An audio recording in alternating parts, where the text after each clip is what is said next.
Me quedé paralizada en el baño. Las 2 líneas rojas en el test de embarazo eran inequívocamente claras. Era la 4ª vez. Debería haber estado saltando de alegría. Debería haber corrido a los brazos de mi marido para darle la noticia. Pero no. Mis manos temblaban y un nudo de miedo impreciso me oprimía el pecho. Un miedo más grande que cualquier esperanza. Me llamo Elena, tengo 30 años. Javier y yo llevamos 5 años casados. En esos 5 años hemos conseguido todo lo que cualquiera podría desear. Un piso de lujo en el barrio de Salamanca, en Madrid, 2 coches, trabajos estables como jefes de departamento en nuestras respectivas empresas. Javier, apuesto y elegante, era mi orgullo ante mis amigas, el yerno de oro a los ojos de mis padres. Solo nos faltaba una cosa, un hijo. Las 3 veces anteriores, el test también mostró 2 líneas nítidas como estas. La primera vez, lloré de felicidad. Javier me abrazó, me besó en la frente y me prometió un futuro maravilloso. Pero cuando cumplí las 10 semanas de gestación, Javier me dijo que tenía que hacer un viaje de negocios urgente a Londres. Su madre Pilar se mudó inmediatamente desde su casa en Carabanchel para quedarse conmigo. Vengo a cuidar de mi nuera, a cuidar de mi nieto para que crezca sano. Con Javi fuera. No me quedo tranquila. Pilar me cuidaba con una dedicación abrumadora. Cada día preparaba un caldo de gallina reconstituyente, según ella, con la receta secreta de su abuela. Eran caldos muy concentrados, a los que siempre añadía unas hierbas especiales de un olor muy particular. Bebe, hija, esto es oro puro, fortalece la matriz. Estas hierbas me las mandan del pueblo, en Galicia. No se encuentran en cualquier sitio. Yo, una nuera que siempre quiso cumplir con su papel, bebí obedientemente cada tazón. Bebí hasta el día que empecé a sangrar. Fui al hospital y el médico negó con la cabeza. Javier regresó tarde esa vez. Me abrazó para consolarme. No te preocupes, cariño, somos jóvenes. Los hijos son una bendición que llega cuando quiere. 6 meses después, la segunda vez, tuve de nuevo buenas noticias. El guión se repitió. Justo en la semana 11, Javier tuvo que ir a Frankfurt. Pilar volvió a mi casa. Esta vez, además de sus caldos, trajo unos polvos finos que, según ella, eran calcio natural de conchas de ostra molidas, traído de la costa gallega, para que el bebé naciera fuerte y con los huesos sanos. Volví a perder a mi hijo. Esta vez, cuando Javier volvió, no me abrazó, solo me dio una palmada en el hombro. Intenta cuidarte, Elena. La tercera vez tuve miedo. Ya había pasado de los 30. Fui a todos los especialistas, desde la clínica Ruber hasta curanderos de renombre. Todos decían que estaba perfectamente sana, que mi útero era fuerte. Me aferré a esa creencia. En mi tercer embarazo, me prometí a mí misma ser extremadamente cuidadosa. Pero Javier volvió a tener un viaje de trabajo, y Pilar volvió a aparecer. Esta vez con un caldo de sustancia, hecho a fuego lento durante horas con tuétano de ternera, que según ella era pura vida para el feto, y la sangre volvió a aparecer. La tercera vez, mientras yo yacía en la cama del hospital, pálida y vacía, Javier se quedó de pie junto a la ventana, mirando hacia afuera. No dijo nada. Solo suspiró. Ese suspiro fue como una puñalada en mi corazón. No sentía dolor, solo cansancio. Su indiferencia, el hecho de que siempre estuviera ausente justo cuando perdía a mis hijos, me heló la sangre. Y ahora era la 4ª vez.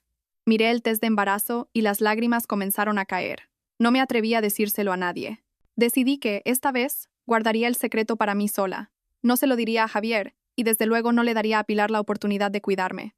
Envolví rápidamente el test en papel higiénico y lo hundí en el fondo de la papelera. Tiré de la cadena, me lavé la cara, intentando reprimir las náuseas que subían por mi garganta. Al salir del baño, Javier estaba en el sofá viendo las noticias. Vio mis ojos enrojecidos y preguntó, ¿qué te pasa? ¿Estás cansada? Negué con la cabeza, forzando una sonrisa. No, es solo que me ha entrado humo del incienso de antes en los ojos. ¿Has cenado ya? Sí, ya he cenado, respondió con desgana, sin apartar la vista del televisor. Ah, acaba de llamar mamá. Dice que mañana te traerá un guiso especial para que cojas fuerzas. Últimamente te ve muy pálida. Me quedé rígida, mi corazón se encogió. No hace falta, Javier, mañana estoy ocupada. Tengo que ver a unos clientes. Quédate en casa, espetó Javier. Javier me abrazó, me besó en la frente y me prometió un futuro maravilloso. Pero cuando cumplí las 10 semanas de gestación, Javier me dijo que tenía que hacer un viaje de negocios urgente a Londres. Su madre, Pilar, se mudó inmediatamente desde su casa en Carabanchel para quedarse conmigo. Vengo a cuidar de mi nuera, a cuidar de mi nieto para que crezca sano. Con Javi fuera, no me quedo tranquila. Pilar me cuidaba con una dedicación abrumadora. ¿Por qué las 3 veces ocurrieron cuando mi marido estaba fuera? ¿Y por qué siempre bajo el cuidado especial de mi suegra? Los días siguientes viví en un estado de pánico constante.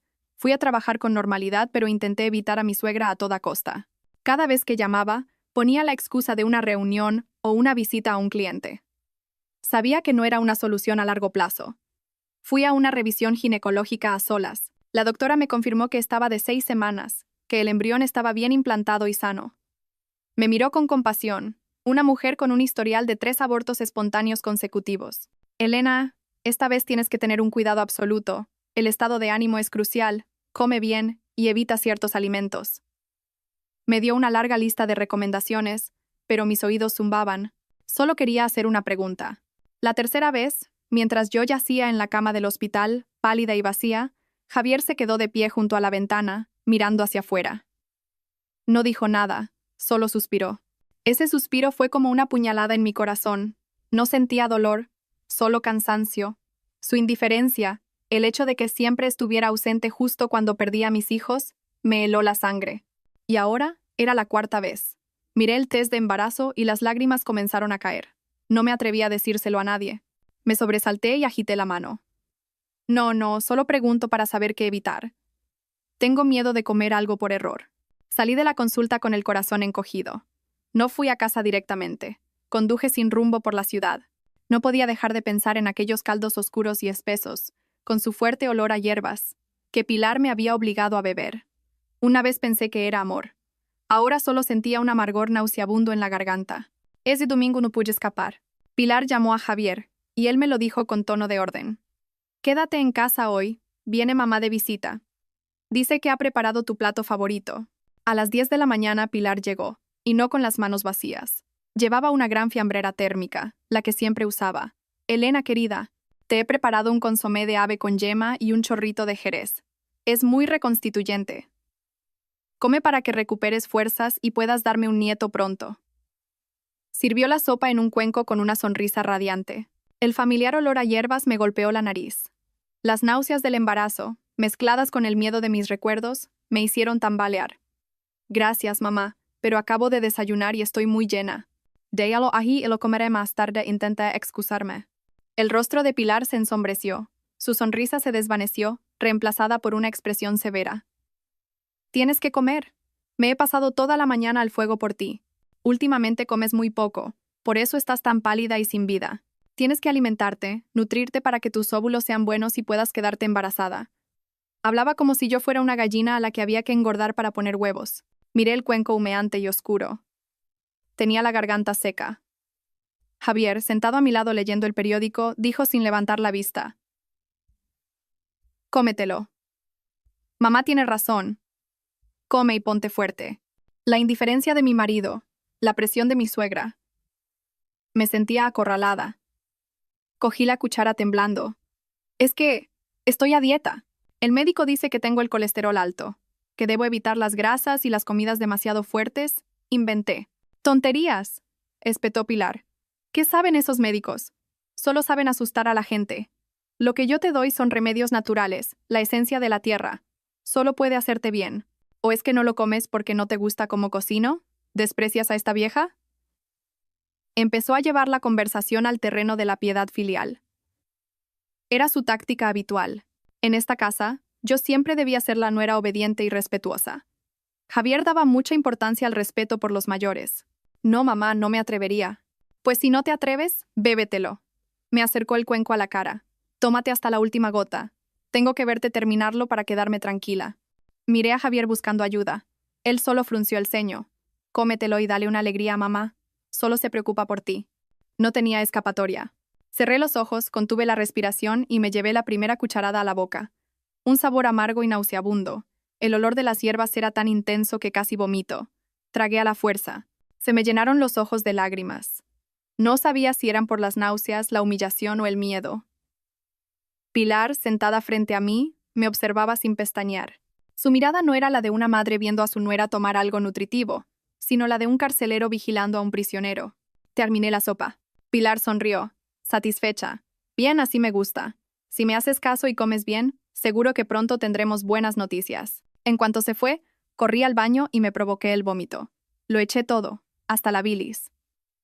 Me senté en el suelo frío del baño, abrazando mi vientre y llorando en silencio. Tenía miedo por este frágil embrión que apenas empezaba a formarse. Esa noche, sentí un dolor sordo en el abdomen, el mismo dolor familiar de las 3 veces anteriores. Entré en pánico. Otra vez no. Por suerte, el dolor fue pasajero y desapareció, pero fue una advertencia mortal. Me di cuenta de que si no hacía algo, volvería a perder a mi hijo. La sospecha en mí ya no era una semilla. Se había convertido en un árbol gigantesco y espinoso. No podía confiar en nadie, ni siquiera en Javier. Tenía que salvarme a mí misma y a mi hijo. No podía contar con el hombre que una vez creí que era mi mundo. Él había elegido el bando de su madre o, peor aún, era su cómplice. Empecé a actuar. Necesitaba pruebas. Busqué en internet sobre cámaras ocultas.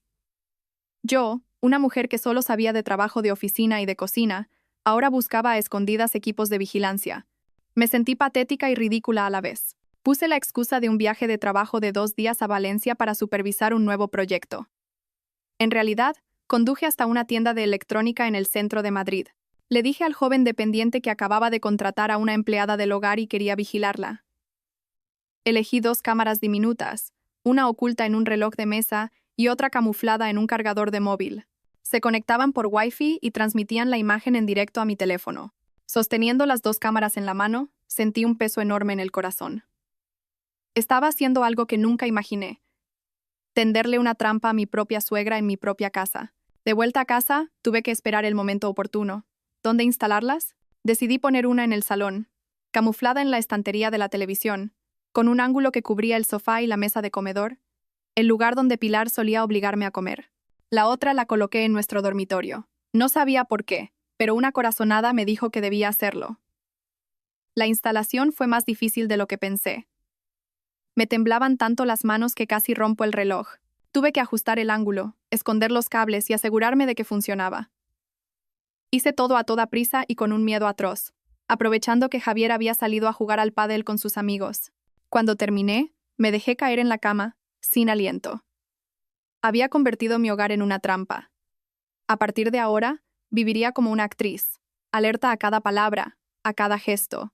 Los días siguientes fingí que no pasaba nada. Fui a trabajar, seguí pareciendo cansada y pálida. Y entonces ocurrió lo que esperaba. Javier anunció que ese fin de semana tenía que volar a Barcelona para una reunión de última hora. Hay un problema con el proyecto de allí.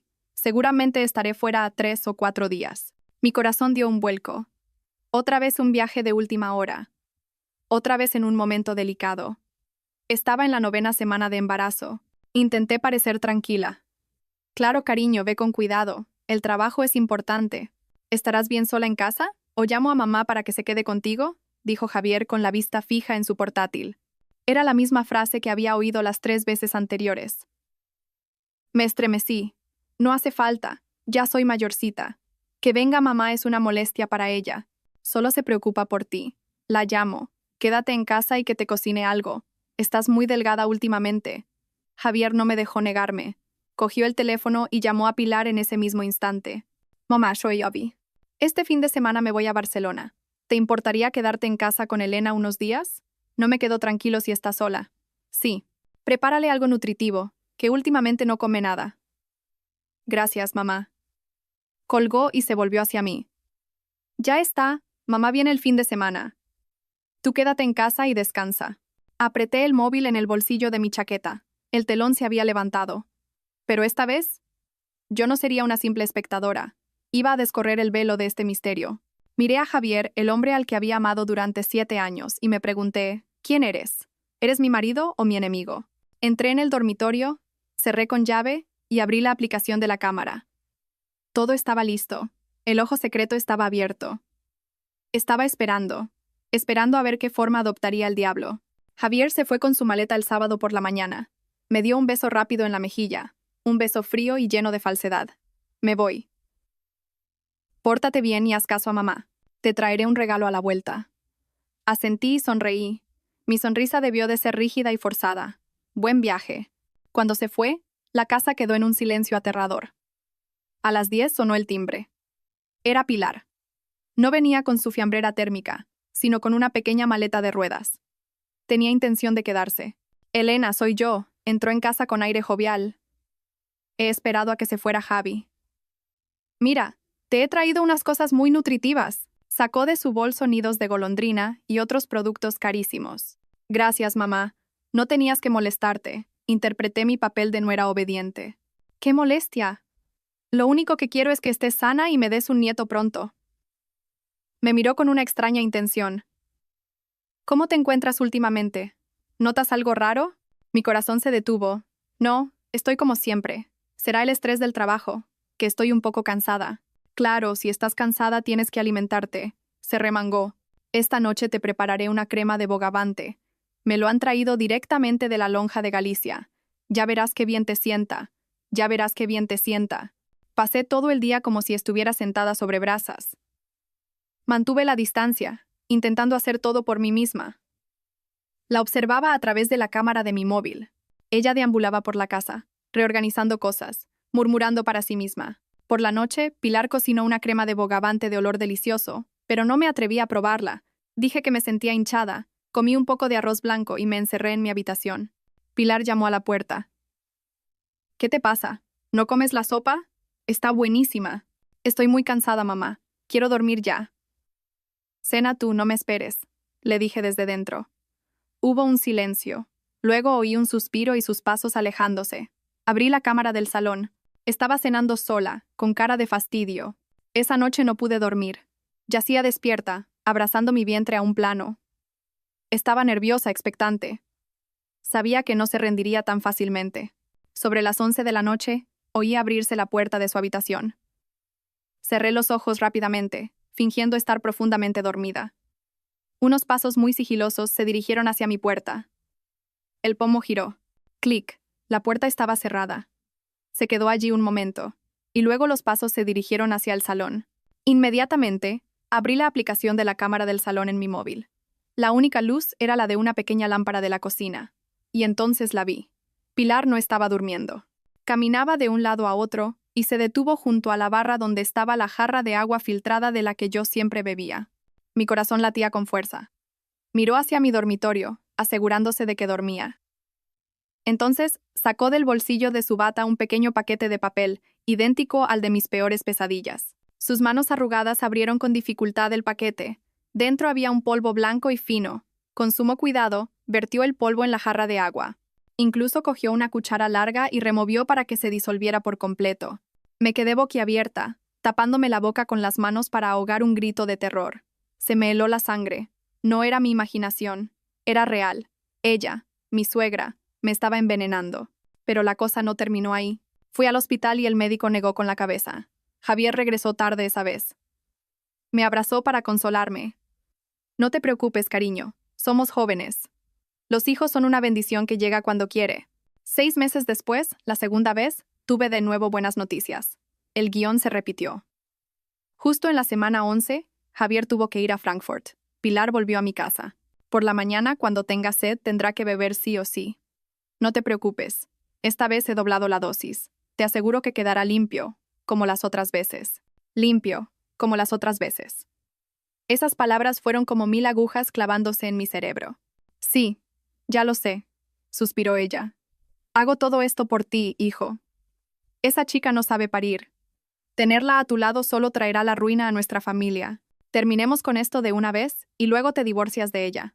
Lucía, tu primer amor. Ella sí que es digna de ser mi nuera. He oído que todavía te está esperando. El mundo se derrumbó a mi alrededor. Lucía. El primer amor de Javier, de quien yo solo había oído hablar vagamente. Así que era eso. Querían que yo no pudiera tener hijos, crear la excusa de la infertilidad para que Javier se divorciara de mí y pudiera casarse con su ex. Me senté de golpe en la cama. La ira, el dolor y la repulsión me abrumaron. Lo entendí todo. El marido que amaba, la suegra que respetaba. No eran personas, eran monstruos. Habían matado a mis 3 hijos, y ahora planeaban matar al cuarto. Temblaba, pero no de miedo, sino de odio. Rápidamente pulsé el botón de guardar el vídeo. Esta era la prueba. No dejaría que mis hijos murieran en vano. Haría que pagaran por ello. No dormí en toda la noche. Me senté inmóvil en la cama, con el teléfono apretado en la mano. La pantalla estaba apagada, pero el video se repetía una y otra vez en mi mente. Doctora, ¿hay alguna hierba medicinal o alimento que pueda provocar un aborto si se consume de forma continuada? La doctora se ajustó las gafas y me miró sorprendida. ¿A qué te refieres? Hay muchos alimentos que se deben evitar, como el perejil en grandes cantidades, la ruda. Pero si se hace intencionadamente, existen muchas plantas con potentes propiedades abortivas. Usadas en dosis altas y continuadas son muy peligrosas para el feto. Pero, ¿quién haría algo así? ¿Por qué lo preguntas? Ya no era Elena, la esposa sumisa, la nuera respetuosa. Era una madre que debía proteger a su único hijo superviviente. Mis lágrimas se habían convertido en acero afilado, listo para atravesar a cualquiera que se atreviera a hacerle daño a mi hijo. Necesitaba más pruebas. El video era una prueba irrefutable, pero necesitaba más. Necesitaba esa jarra de agua. Miré el reloj. Las 3 de la madrugada. Pilar ya estaría profundamente dormida. Respiré hondo, tratando de calmar mi corazón desbocado. Abrí la cerradura de mi puerta con sumo cuidado. La casa estaba en silencio, solo se oía el tic-tac del reloj de pared. Caminé de puntillas hasta el salón.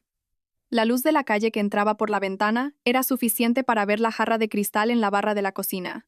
Parecía un monstruo esperando para devorarme. Fui a la cocina y cogí una pequeña botella de agua que guardaba en la nevera. Mis manos temblaban tanto que casi la dejó caer. Vacié el agua, intentando no hacer ruido. Luego volví a la jarra envenenada. Abrí el grifo y llené la botella con ese líquido transparente pero mortal. Cerré bien el tapón y limpié cualquier rastro con un pañuelo de papel. Escondí la botella en el fondo de mi bolso, el bolso que llevaría conmigo a todas partes. Hecho esto, volví a mi habitación y cerré con llave. Hice una copia de seguridad del video en la nube y envié una copia a una cuenta de correo secreta. No podía arriesgarme a perderlo. Ahora solo tenía que esperar a que amaneciera.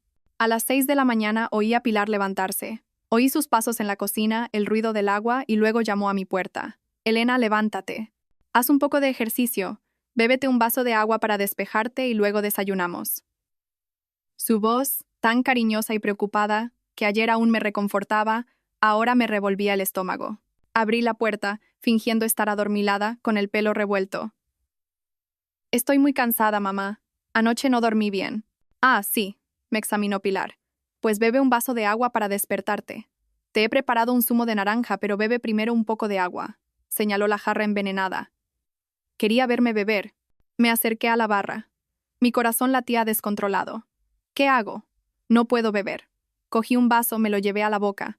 Pero justo cuando estaba a punto de rozar mis labios, dejé que se me resbalara de la mano a propósito. ¡Crash! El vaso se hizo añicos en el suelo. El agua salpicó por todas partes. ¡Ay, qué torpe soy!, exclamé, con cara de arrepentimiento. Lo siento, mamá, me temblaba la mano. Pilar frunció el ceño, visiblemente molesta. Vaya con la niña, hasta un vaso se te cae.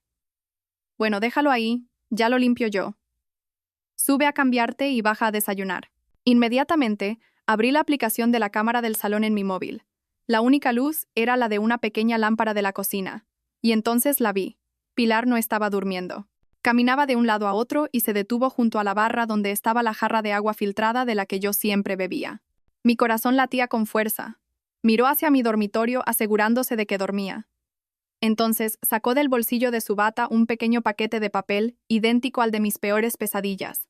Una vez en el coche me atreví a respirar.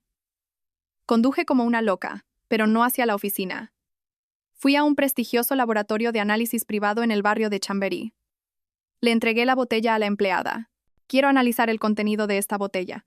Sospecho que contiene alguna sustancia tóxica. ¿Quiere buscar algún compuesto en concreto? No lo sé, dije, manteniendo la calma.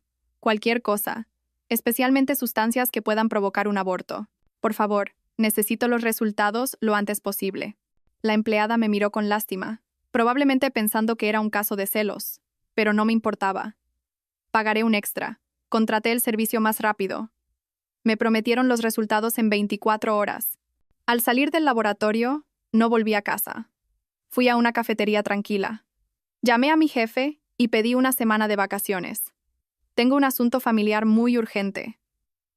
Me senté allí, viendo pasar los coches. Ya no lloraba. Era hora de planificar. Javier dijo que estaría en Barcelona 4 días. Hoy era el primero. Tenía 3 días para prepararlo todo. Esperaría los resultados, esperaría a que él volviera. Les daría una sorpresa que nunca olvidarían. 2 días después, Javier volvió. Un día antes de lo previsto. Quizás estaba impaciente por saber el resultado. Esa misma mañana recibí la llamada del laboratorio.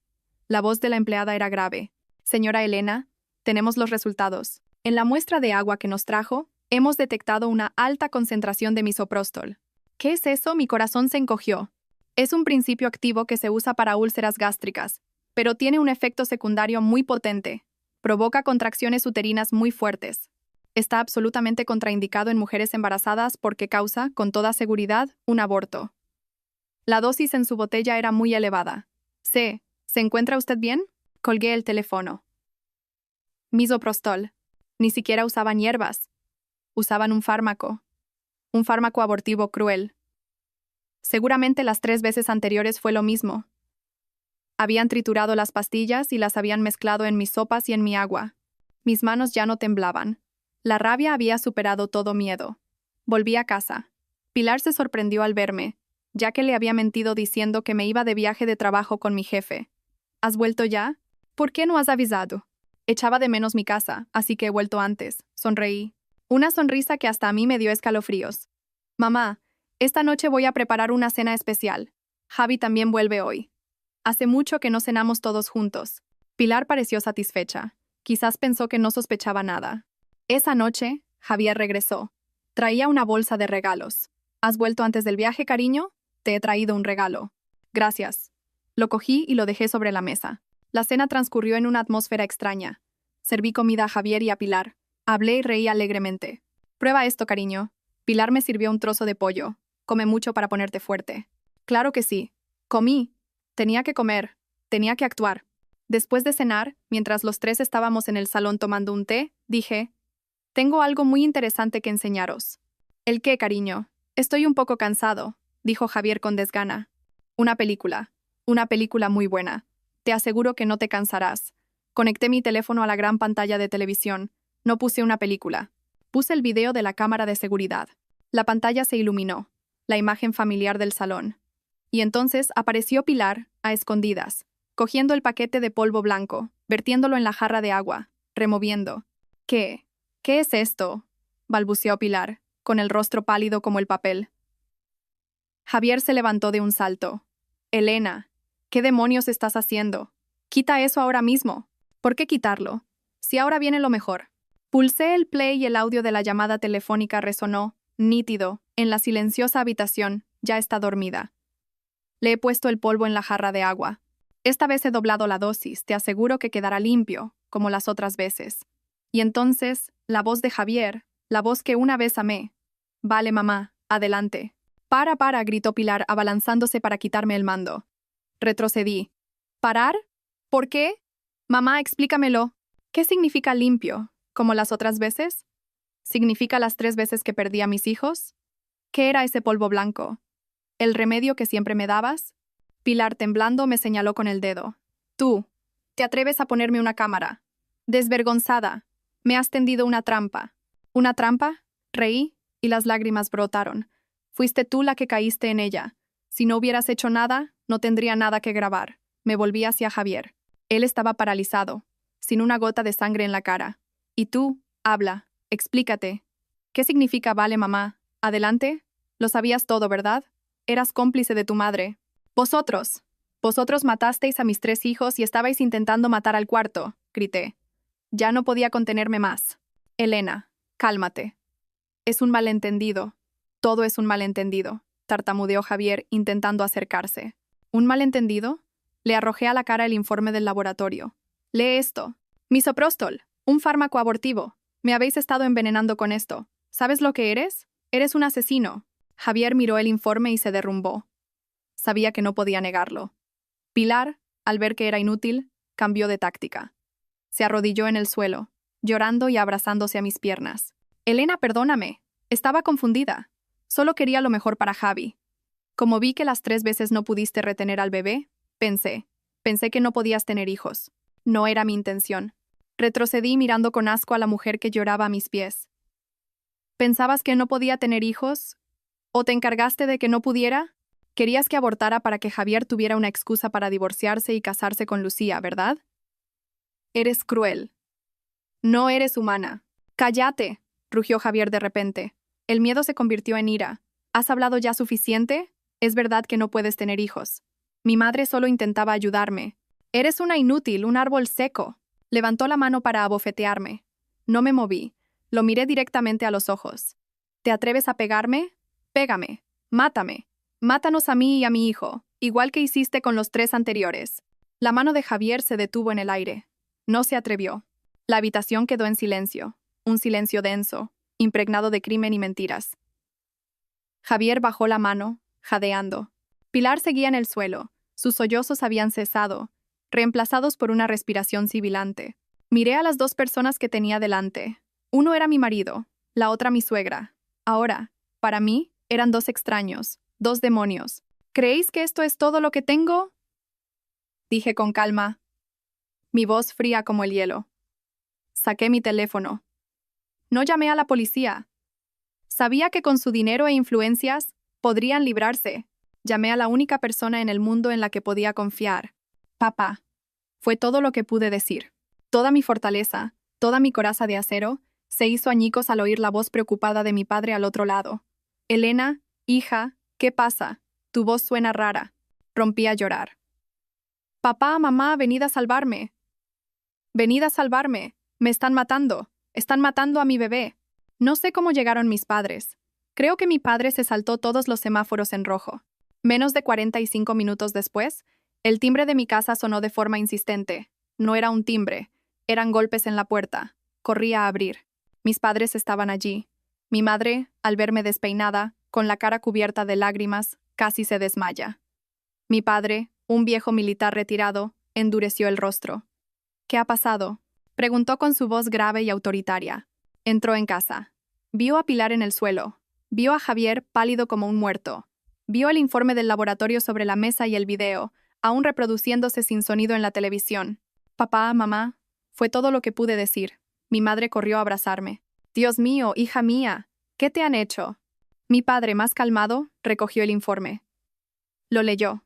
Todo su cuerpo se estremeció de rabia. Vosotros, os atrevéis. Señaló a Javier y a Pilar. Bestias. Habéis hecho daño a mi hija, a mi nieto. Papá, me agarré a su brazo. Las 3 veces anteriores. También fueron ellos. Mi madre, al oír eso, se desmayó en mis brazos. Mamá, mamá, grité asustada. Mi padre rugió. Javier, llama a una ambulancia, rápido. Tu mujer, tu suegra. Las has destrozado a las 2. Javier llamó, aterrorizado.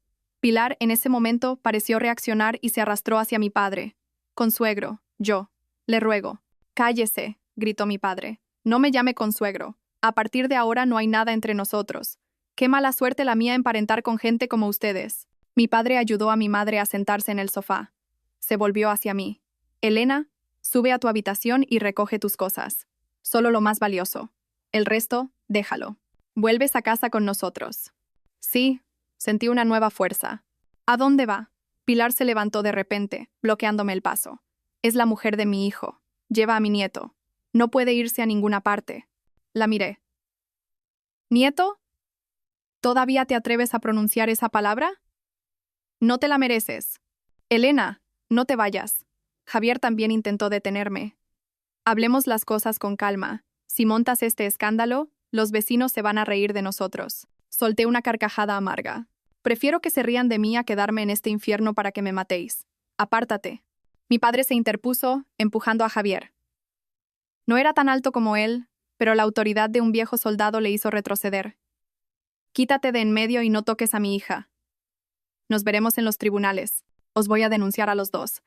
Y este video. Mi hija se va. Tiene que ir al hospital a que la revisen. Mi padre me cogió de la mano. Vamos, hija. Coge todas las pruebas. Esta televisión, las cámaras. Ya mandaré a alguien a por ellas. Vamos. Me agarré fuerte a la mano de mi padre. No me llevé nada más que mi bolso, con la botella de agua envenenada y el teléfono con el video. Pasé por delante de Javier, por delante de Pilar. No miré atrás. Cuando llegó la ambulancia, mi madre se había recuperado un poco. Mi padre nos subió a las 2 al vehículo, al Hospital La Paz, a que revisen a mi hija. ¡Rápido! En la ambulancia, mi madre me abrazaba y ambas llorábamos desconsoladamente. Mi padre, sentado a nuestro lado, me acariciaba la espalda. Tranquila, ya estamos aquí, papá y mamá. Estás a salvo, y tu hijo también lo estará. Te lo prometo. Fue la primera vez en muchos días que no me sentí sola. Tenía de nuevo los brazos de mis padres. Sabía que el infierno había quedado atrás. Después de un chequeo en el hospital, el médico dijo que por suerte no había bebido el agua. El feto estaba bien, pero tenía una amenaza de aborto leve debido al estrés extremo.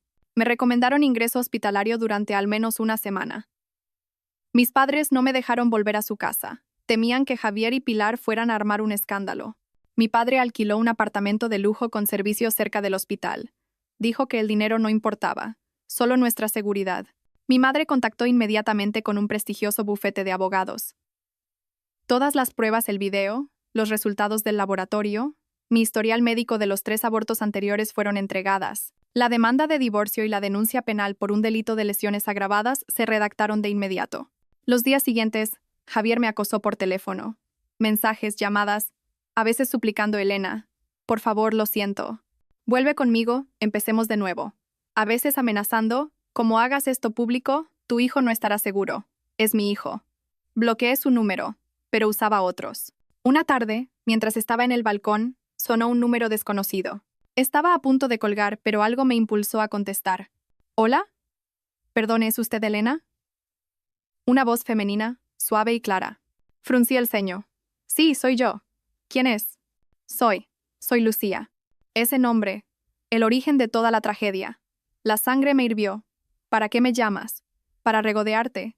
¿Para decirme que estás a punto de conseguir lo que querías? Hubo un silencio al otro lado. Luego dijo, con voz sorprendida. ¿Regodearme? ¿Qué quería conseguir? Elena, no entiendo de qué hablas. ¿Podría verte 10 minutos? Tengo algo que creo que deberías saber. Te juro que no tengo malas intenciones. ¿Y por qué debería creerte? Porque yo también soy una víctima. Su voz tembló. Por favor, iré donde tú estés. Solo 10 minutos. No sé por qué, pero acepté. Quizás por curiosidad. Quizás quería ver cómo era la mujer por la que mi marido y mi suegra estaban dispuestos a matar. Le di la dirección de la cafetería de abajo del apartamento. También llamé a mi padre para que estuviera conmigo. Lucía llegó. Era guapa, de una belleza delicada y elegante, pero su rostro reflejaba cansancio y miedo, no la victoria de una amante. Se sentó y juntó las manos. Buenas tardes, señor. Buenas tardes, Elena. Mi padre carraspeó sin responder. La miré. Habla. Lucía respiró hondo. Elena, es cierto que Javier y yo estuvimos juntos, pero eso fue hace muchos años, antes de que él te conociera. No tenía ninguna intención de volver con él. Entonces, ¿por qué su madre, Pilar? La interrumpí. Ella me buscó hace un año, dijo Lucía. Me dijo que Javier no era feliz. Me dijo que que no podías tener hijos. Me suplicó que volviera con él. Dijo que él todavía me quería. ¿Y aceptaste? Pregunté con sarcasmo. Lucía bajó la cabeza y negó. No. La rechacé. Le dije que estaba a punto de casarme. Puso una invitación de boda sobre la mesa. Me caso pronto. No quiero tener nada que ver con Javier. Mi padre y yo nos quedamos atónitos. Pero Javier, él no se rindió, continuó Lucía, apretando las manos. Después de que Pilar hablara conmigo, empezó a escribirme. Me decía que estaba harto de ti, que se arrepentía de haberse casado. Tuvimos una aventura. Otro golpe. No solo era un plan de Pilar, mi propio marido me había sido infiel. Lucía rompió a llorar. Cometí un error. Fui débil, pero duró muy poco. Me di cuenta de que era una persona horrible, un mentiroso y un egoísta. Rompí con él por completo, pero no me dejaba en paz. Me acosaba constantemente, y Pilar, ella era aún peor. ¿A qué te refieres?, preguntó mi padre. Lucía sacó un USB de su bolso. Pilar quería convencerme de que Javier iba a ser libre pronto. Ella grabó una conversación con él sobre el plan para hacerte abortar. Me la envió para demostrarme que iban en serio. Me aterroricé. No sabía que se atreverían a hacerlo de verdad. No me atreví a decírselo a nadie. Empujó el USB hacia mí, hasta que hoy he leído en un periódico digital sobre un caso de divorcio en el que se acusaba a una suegra de envenenar a su nuera. Supe que eras tú. No podía seguir callada. Siento asco por ellos. Mira el USB. ¿Por qué me das esto? Lucía levantó la vista, con los ojos llenos de lágrimas. Porque también soy mujer. Pronto seré esposa y espero ser madre. No puedo permitir que se haga daño a una madre y a un niño inocente. Entonces, ¿por qué su madre, Pilar? La interrumpí. Ella me buscó hace un año, dijo Lucía. Me dijo que Javier no era feliz. Me dijo que tú, que no podías tener hijos. Me suplicó que volviera con él. Dijo que él todavía me quería. ¿Y aceptaste? Pregunté con sarcasmo. Lucía bajó la cabeza y negó. No. La rechacé. Le dije que estaba a punto de casarme. Puso una invitación de boda sobre la mesa. Me caso pronto. No quiero tener nada que ver con Javier. Fue a puerta cerrada, a petición de mi abogada, para protegerme a mí y al bebé que crecía en mi vientre. Pero ni siquiera la privacidad pudo ocultar la gravedad del crimen. Entré en la sala con mi vientre ya prominente bajo un vestido premamá. Estaba de 7 meses. Mi padre me llevaba del brazo, mi madre nos seguía de cerca. Al verme, Javier, sentado en el banquillo de los acusados, se sobresaltó. Quizás no esperaba que hubiera conseguido llevar el embarazo a término. En sus ojos brilló algo, no alegría, sino pánico. A su lado estaba Pilar. Estaba demacrada, envejecida, con el pelo completamente blanco. No quedaba nada de la imponente matriarca de una familia acomodada. Mantenía la cabeza gacha, con las manos entrelazadas y temblorosas. El juicio comenzó. Mi abogada, una mujer de acero, presentó las pruebas una por una. Primero, el vídeo de la cámara oculta. La sala enmudeció. Solo se oían las voces de madre e hijo. La voz de Pilar susurrando: «Esta vez he doblado la dosis, quedará limpio como las otras veces». La respuesta de Javier: «Vale, mamá, adelante». El juez, un hombre de la edad de mi padre, frunció el ceño. Luego, los resultados del análisis del agua. El nombre misoprostol se leyó alto y claro. Mi abogada explicó sus efectos. Un fármaco prohibido para embarazadas. Un fármaco para abortar. Pilar empezó a llorar. Yo no sabía. Estaba confundida. Solo quería que mi hijo tuviera descendencia. No sabía que era veneno. El abogado de Javier se levantó rápidamente, intentando echarle toda la culpa a ella. Mi cliente fue totalmente manipulado. Su madre lo incitó. Él pensaba que eran remedios para fortalecer el embarazo. No conocía la trama. Él también es una víctima. ¿Una víctima? Mi abogada sonrió con desdén. Levantó el USB que Lucía me había dado. Si es una víctima, entonces, ¿qué es esto? La sala volvió a quedar en silencio mientras mi abogada presentaba los mensajes de WhatsApp entre Javier y Lucía. Mensajes apasionados, promesas. Espera un poco, mi mujer es estéril. Pronto me desharé de ella. El rostro de Javier perdió todo color. Pero la prueba más contundente fue la grabación que Pilar le envió a Lucía. La grabación en la que se jactaba de su plan, y Javier estaba plenamente al tanto. La prueba irrefutable de su complicidad. Llamaron a Lucía a declarar. Con calma, confirmó todo. Incluso presentó su invitación de boda al tribunal. No tengo ningún sentimiento por el señor Javier. Él y su madre me han estado acosando. Proporciono estas pruebas por conciencia y porque estoy indignada por su crimen. En ese momento, Javier se volvió hacia su madre y le gritó: «Es tu culpa, me has arruinado. Te dije que no lo hicieras». Pilar, atónita, traicionada por el hijo por el que lo había sacrificado todo, pareció enloquecer. «¿Qué dices? ¿Que no lo sabías? Fuiste tú quien me empujó a hacerlo. Tú decías que estabas harto de Elena, que querías casarte con Lucía. Me dijiste que si no lo hacía, te irías de casa. Desagradecido. Todo lo hice por ti». La pelea entre madre e hijo expuso toda la podredumbre, el egoísmo y la crueldad de esa familia. Me llamaron a mí. No lloré. Con calma, conté no solo lo de la 4ª vez, sino también lo de las 3 anteriores. 3 veces de dolor, 3 pérdidas. 3 veces en las que mi marido estaba de viaje, 3 veces en las que mi suegra me nutría. Pedí al tribunal que revisara mis historiales médicos de esas 3 ocasiones. Todos eran abortos espontáneos de causa desconocida. No pedí nada. Miré directamente al juez. Solo pido justicia para mis 3 hijos perdidos y protección para el que está a punto de nacer. Pido que se castigue a quienes en nombre del amor se convirtieron en asesinos. El juicio terminó. Se dictó sentencia. Pilar, por un delito continuado de lesiones agravadas, con la agravante de parentesco y abuso de confianza, fue condenada a 7 años de prisión. Se derrumbó en la sala. Javier, por un delito de encubrimiento y omisión del deber de socorro, fue condenado a 2 años de prisión, con suspensión de la pena. En el ámbito civil, el tribunal concedió el divorcio. La culpa fue atribuida enteramente a Javier.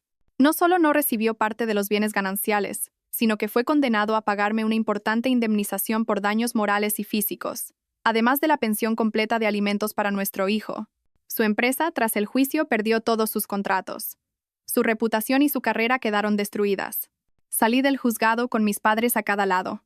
El sol brillaba con fuerza. Miré al cielo y respiré hondo. Se había hecho justicia. Mis 3 hijos perdidos, por fin, podían descansar en paz. 2 meses después del juicio, me puse de parto.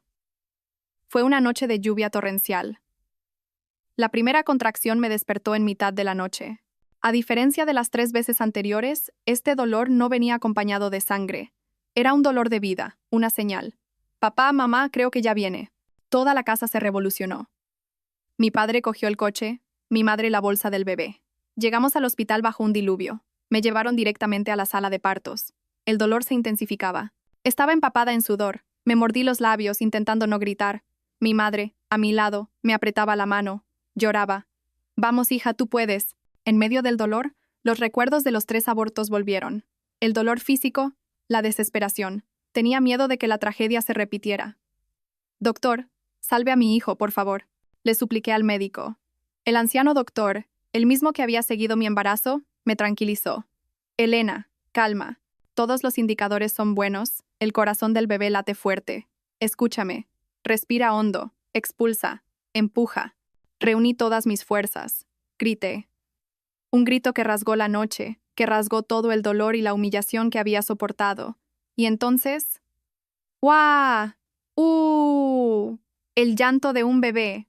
Fuerte, claro, resonante. Me quedé helada. La sala entera pareció detenerse. Contuve la respiración. Enhorabuena, Elena, es un niño. 3,5 kilos, precioso, dijo la enfermera mientras lo envolvía en una toalla y lo ponía sobre mi pecho, aún rojo y tibio. Temblorosa, toqué su mejilla regordeta. Dejó de llorar al instante, su pequeña boca buscaba mi pecho. Rompí a llorar. Lágrimas de felicidad, de renacimiento. Dios mío, mi nieto. Mi madre se arrodilló junto a la cama, riendo y llorando. Hola, mi amor, le susurré a la pequeña criatura. Hola, regalo de Dios. Mi padre, fuera de la puerta, ese viejo soldado que nunca había llorado en su vida, se secaba discretamente una lágrima. Le puse de nombre Salvador, pero en casa le llamamos Salva. Mis padres lo llaman el tesoro de la casa. Los días que siguieron fueron los más felices de mi vida. El apartamento de mis padres se llenó de risas y de los balbuceos de Salva. Dejé mi trabajo. Quería dedicarle todo mi tiempo. Viéndole dormir, sentí que la vida me había recompensado. La tormenta había pasado. No necesitaba nada más. Solo a Salva. Él era mi luz, mi esperanza, mi razón para seguir viviendo. Mi abogada me dijo que Javier apeló la sentencia, pero su recurso fue desestimado. Su empresa quebró oficialmente. Tuvo que vender el piso de Salamanca para pagar sus deudas y mi indemnización. Todo lo que él y su madre habían intentado proteger al final se hizo humo. Cuando Salva tenía casi 6 meses, fuerte y empezando a balbucear, la tragedia volvió a golpear a su familia. Me enteré de que Pilar había recibido un indulto parcial. No por buena conducta, sino porque tenía un cáncer de hígado terminal. Su sentencia de 7 años ya no significaba nada. La enviaron a casa a morir. Me lo contó mi abogada, quien también me advirtió que Javier, tras la quiebra, había empezado a acosarme de nuevo, enviando mensajes frenéticos diciendo que Salva era su hijo y que tenía derecho a verlo, amenazando con secuestrarlo. Mi padre tuvo que contratar seguridad en el portal de casa. Y entonces, una tarde de lluvia, Pilar apareció. Estaba acunando a Salva cuando mi madre entró corriendo en la habitación. Elena. Ella. Está en la puerta. El corazón se me encogió. Le di a Salva a mi madre. Mételo en la habitación, cierra con llave y no salgas. Respiré hondo y fui a la puerta. Miré por la mirilla. Era Pilar, pero irreconocible. Iba en silla de ruedas, empujada por una mujer. Estaba en los huesos, la piel amarillenta, la cabeza calva por la quimioterapia. La enfermedad la había consumido más rápido que la sentencia. Abrí la puerta. Elena, susurró con voz débil. Extendió una mano esquelética, llena de marcas de agujas. Elena, por favor, déjame. Déjame ver a mi nieto. Lloraba. Sé que me equivoqué. Ya estoy pagando mi culpa. Me estoy muriendo, Elena. Por favor, déjame verlo una vez. Es mi nieto. Me quedé quieta, fría. Cualquier atisbo de compasión había muerto con mis otros 3 hijos. Elena intentó levantarse de la silla, pero no pudo. Solo una vez, y moriré en paz. La mujer que la acompañaba intervino. Por favor, señora, esta mujer está muy mal. Los médicos dicen que no pasa de esta semana. Concédale su último deseo. Al fin y al cabo, es su nieto. La miré. El dolor de mis pérdidas volvió con fuerza. La imagen de ella echando el polvo en el agua. Su voz, limpio como las otras veces. Yo también era madre, y precisamente por ser madre, no podía perdonar. Váyase. Mi voz fue tranquila pero firme. Pilar se quedó atónita. Quizás no esperaba tanta dureza. Elena. ¿No puedes perdonarme? ¿Perdonar? Sonreí amargamente. Mi perdón no devolverá a la vida a mis 3 hijos muertos. Mi perdón no garantiza la seguridad del que tengo ahora. Pero es mi nieto, lleva la sangre de mi familia, intentó gritar. Mi madre salió de la habitación. No pudo soportarlo más. Cállese. ¿Aún se atreve a hablar de sangre? Usted misma cortó ese lazo. A sus nietos los mató usted. Yo estaba confundida, balbuceó Pilar. Levanté la mano para detener a mi madre. Miré directamente a la mujer que una vez fue mi suegra. Pilar, escúcheme bien, dije, palabra por palabra. Mi hijo se llama Salvador García. Lleva mi apellido, García. No tiene nada que ver con su familia. Y no tiene ninguna abuela llamada Pilar. Su abuela murió el día que echó veneno en mi agua. No, Elena, no seas tan cruel. ¿Cruel yo? Apreté los puños. Si fuera cruel, no estaría aquí hablando con usted. La habría dejado morir en la cárcel. Váyase. Y no vuelva nunca más. Si vuelve a aparecer, llamaré a seguridad y a la policía. Las amenazas de su hijo, sumadas a su acoso, son suficientes para que ambos vuelvan al juzgado. Pilar me miró. Suplicaba. Luego desesperación. Y finalmente, odio. Supo que no bromeaba. Me di la vuelta para cerrar la puerta. Elena, te arrepentirás. Me has robado a mi nieto. No escuché más. Cerré la puerta de golpe. Cerré la puerta al pasado. Cerré la puerta a todo el rencor. Sus llantos y maldiciones aún se oían, pero ya no me importaba. Me apoyé en la puerta, jadeando. Mi madre me abrazó. Has hecho bien, hija. Tenía que ser así. Corrí a mi habitación. Salva se había despertado por el ruido y estaba a punto de llorar. Lo cogí en brazos. Tranquilo, mi amor. Mamá está aquí. Besé su frente, que olía a leche. Mamá te protegerá, cueste lo que cueste. Dije no. Un no rotundo. Porque sabía que mi perdón y mi compasión, si los depositaba en el lugar equivocado, serían el arma que mataría a mi hijo una vez más. El pasado debía permanecer enterrado, y nunca permitiría que ningún demonio del pasado tocara a mi ángel. Una mañana, mientras tendía los pañales de Salva en el balcón, mi padre recibió una llamada. Su rostro se puso serio, me miró y dijo lentamente. Elena. Besé su frente, que olía a leche. Mamá te protegerá, cueste lo que cueste. Dije no, un no rotundo, porque sabía que mi perdón y mi compasión, si los depositaba en el lugar equivocado, serían el arma que mataría a mi hijo una vez más. El pasado debía permanecer enterrado, y nunca permitiría que ningún demonio del pasado tocara a mi ángel. Una mañana, mientras tendía los pañales de Salva en el balcón, mi padre recibió una llamada. Su rostro se puso serio, me miró y dijo lentamente, Elena, el hombre que fue mi mundo, que me traicionó, que fue cómplice en la muerte de mis hijos, había elegido ese final. No sentí dolor, ni alegría. Sentí un vacío, quizás un poco de lástima por un cobarde, de principio a fin. Cobarde al obedecer a su madre, cobarde al engañar a su mujer, cobarde al huir de su responsabilidad con la muerte. Preguntan, mi padre dudó. Preguntan si irás a identificar el cuerpo y a encargarte del funeral.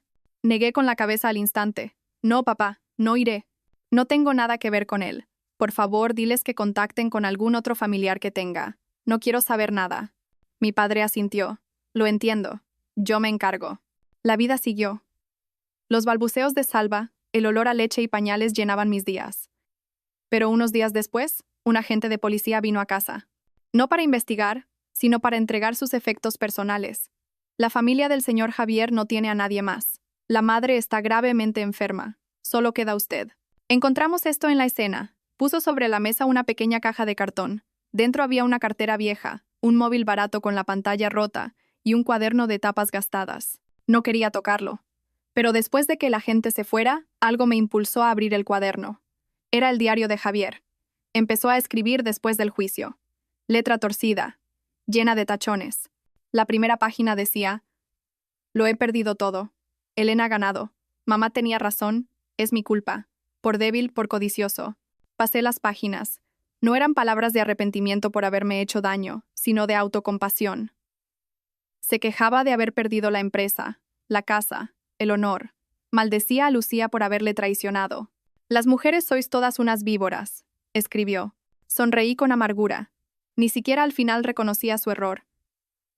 Pero hacia el final, el tono cambió. Empezó a escribir sobre el pasado, sobre el día que me conoció, sobre nuestra boda. ¿Me equivoqué desde el principio? Elena era una buena esposa. Ella no hizo nada malo. ¿Por qué le hice caso a mi madre? Y entonces escribió sobre Salva. Hoy la he visto con él en el parque. Un niño regordete. ¿Se parece a mí o a ella? Quería acercarme, pero no me atreví. La seguridad de su padre me miraba como si quisiera matarme. Soy su padre y no puedo acercarme. Soy un cabrón. Las últimas líneas, con letra temblorosa, estaban borrosas. Mamá tiene cáncer. No me queda dinero. Estoy lleno de deudas. ¿Para qué seguir viviendo? Elena, lo siento. Sé que decirlo 1000 veces no sirve de nada. Soy un mal hombre. No merecía ser padre ni marido. Solo desearía, si hubiera otra vida, poder coger a mi hijo en brazos una vez. Adiós. Cerré el cuaderno. Se me escapó una lágrima. No por él. Lloré por una vida desperdiciada. Lo tuvo todo y lo destruyó por su debilidad y su codicia. Eligió obedecer a una madre enferma en lugar de proteger a su propia familia. Su muerte fue una liberación, para él y para mí. Puso punto y final a esta historia de odio. Eché el diario en la caja con el resto de sus cosas. Mañana lo llevaría todo a quemar, para que todo terminara de verdad. Un mes después de la muerte de Javier, recibí una llamada del hospital oncológico. Disculpe, ¿es usted Elena, familiar de la paciente Pilar Fernández? Me quedé helada. No lo soy. La voz de la enfermera sonaba urgente. La paciente está en estado crítico. Los médicos dicen que no pasará de esta noche. No para de repetir su nombre. ¿Podría venir a verla por última vez? No le queda nadie más. Colgué. Me sentía abrumada. No quería ir. ¿Por qué debía ir? Esa mujer arruinó mi vida. Mi madre, al verme pensativa, me preguntó qué pasaba. Se lo conté. Mi madre suspiró. Karma. Hija, no vayas. Te dirá algo desagradable y te afectará. Tienes que cuidar de Salva. Pero dudé. Dicen que se está muriendo. Y solo dice mi nombre. Una parte de mí sentía asco, pero otra, muy pequeña, sentía algo parecido a la pena. No por ella, sino por un ser humano que, al borde de la muerte, estaba tan solo. Voy un momento, decidí. No voy por ella. Voy por mí. Quiero ver el final.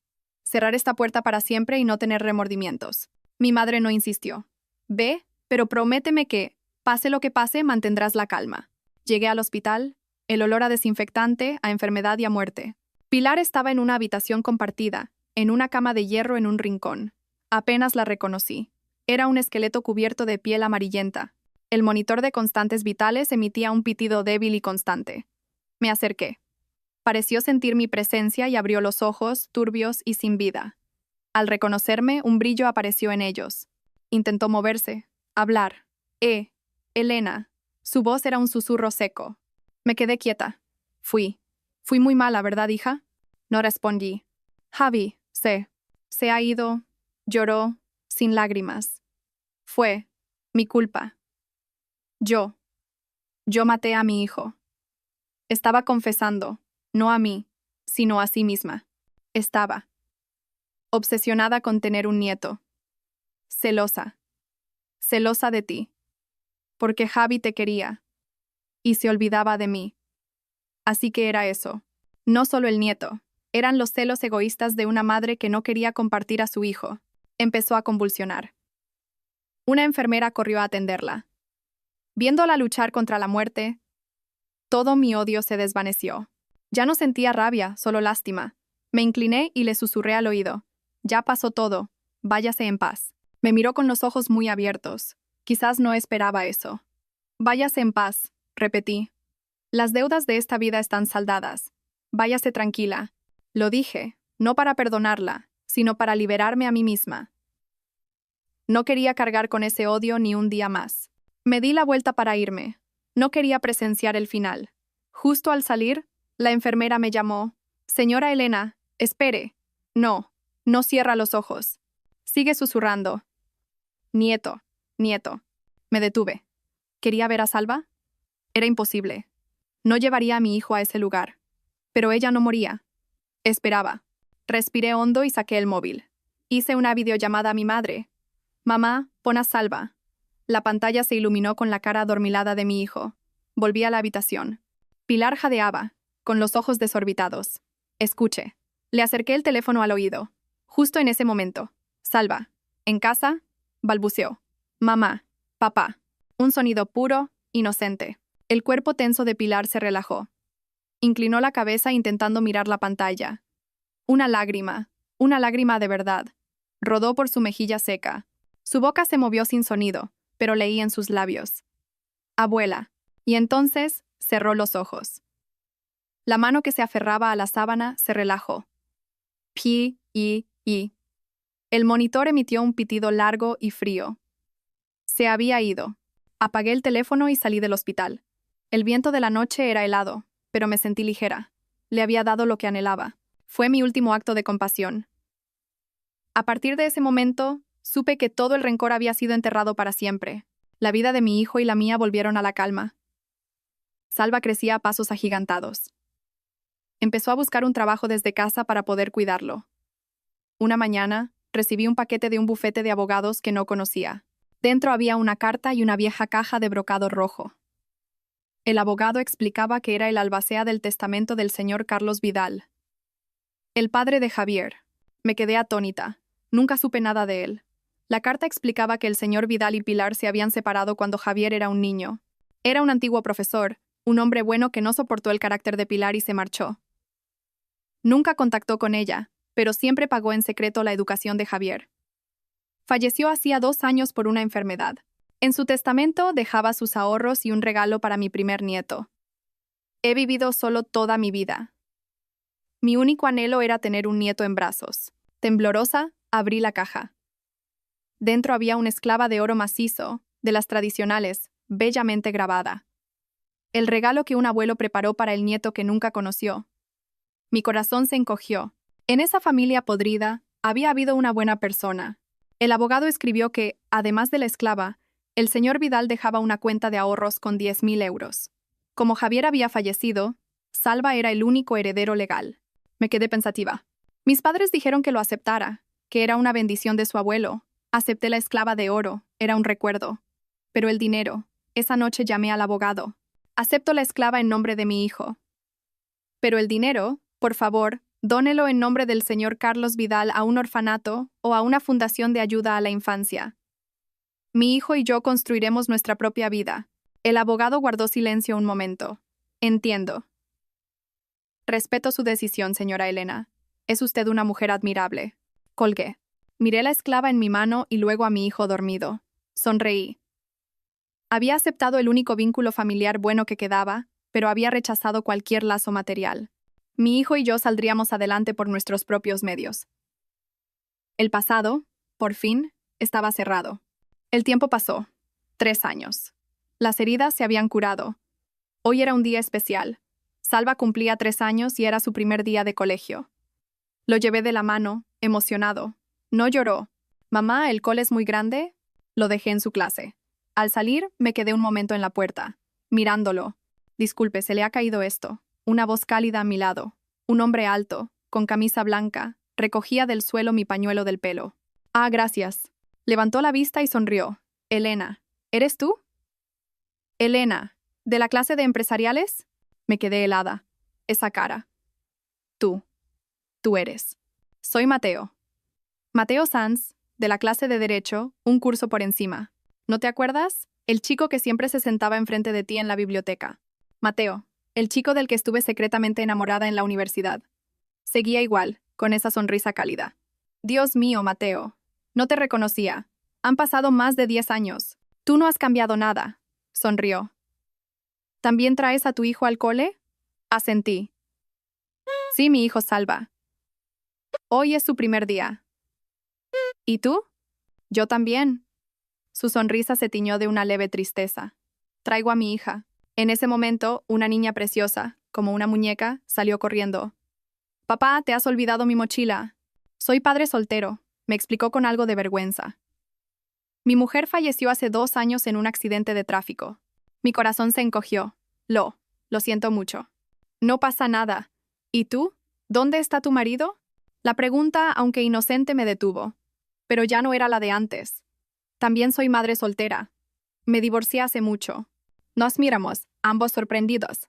2 personas, 2 destinos rotos, reencontrándose después de 10 años en la puerta del colegio de sus hijos. Parecía el destino. ¿Estás libre para comer?, preguntó de repente. Podríamos tomar un café y ponernos al día. Dudé un segundo, pero asentí. Ese mediodía nos sentamos en una cafetería.